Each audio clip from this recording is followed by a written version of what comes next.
The state board charged with reviewing the nearly 2 million signatures in connection with 6 recall efforts says it will not be seeking outside help to get the job done. Just like in a court, you don't allow people to just walk in and say to the court, I've got additional evidence. It's a move not everyone agrees with. We found it was important for the citizens to step up and look through the information. And the balanced coverage tops Fox 11 News at 9 on this Tuesday night. Good evening, everyone. Critics argue the state's Government Accountability Board is not doing enough to throw out fraudulent signatures. While the board argues that its procedures do follow state law. Around 1 million of the submitted signatures are targeting Governor Scott Walker. Also facing potential elections are Lieutenant Governor Rebecca Clayfish and 4 Republican state senators. Now, on special assignment tonight, we take an in-depth look at the process and some of the off-the-wall signatures that were submitted. In the midst of reviewing the 1.9 million recall signatures and reported findings of errors and fraud, Tuesday in Madison, the Government Accountability Board came under fire. We want to uphold the election integrity here in the state of Wisconsin.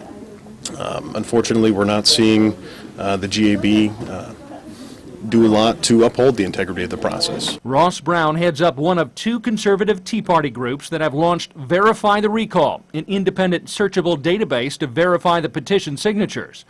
Brown says Verify the Recall is using software to access databases from Social Security to the Postal Service to cross-reference whether each signature and address is from an eligible voter living in Wisconsin.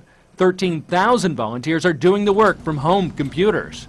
The group offered to turn over its findings to the GAB, but the board said, no thanks. Some of the things they're verifying against go way beyond what the statutes require us to do. The GAB acknowledges its review is not in-depth. Workers are looking for errors on the petition form, eliminating fictitious names like Daffy Duck, and it is making reasonable efforts to remove duplicate signatures. You would think, being the Government Accountability Board, they'd want to be accountable to make sure that if they do see irregularities that they're flagged and taken care of. But yes, that's all they're legally required to do. Mark Grahl is keenly familiar with the political process. He has helped to run numerous Republican campaigns in the past and now heads up Arena Strategy Group, a marketing and lobbying firm out of Green Bay and Madison. Grahl is not convinced the GAB is doing the best job it can. With the Government Accountability Board, nothing surprises a lot of us who are observers of the process, so you never know what you're going to get.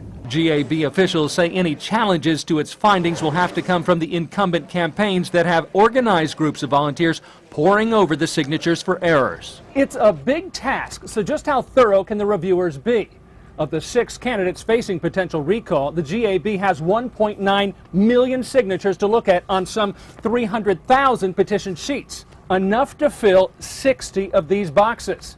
And the GAB is court-ordered to do it all in 61 days.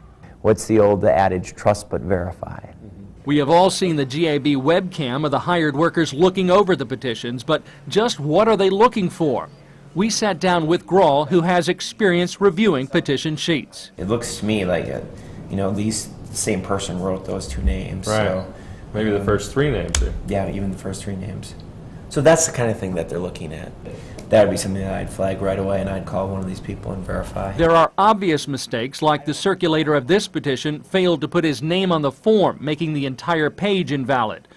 But Grahl says on other pages pay close attention to the date when the circulator signed. When you sign down here, you're certifying that these signatures are valid, and if you sign this in advance, well then you can't certify that they're valid. You see what I mean? And officials with Verify the Recall say more information can only help the process and are considering legal action to get the GAB to take notice, while GAB Director Kevin Kennedy says the board is following state law. Just like in a court, you don't allow people to just walk in and say to the court, I've got additional evidence. You want to have certain procedures in place for that. These are procedures that the legislature has approved. The GAB has until March 19th to complete its review of the petitions, but officials say it's likely they will have to ask for more time.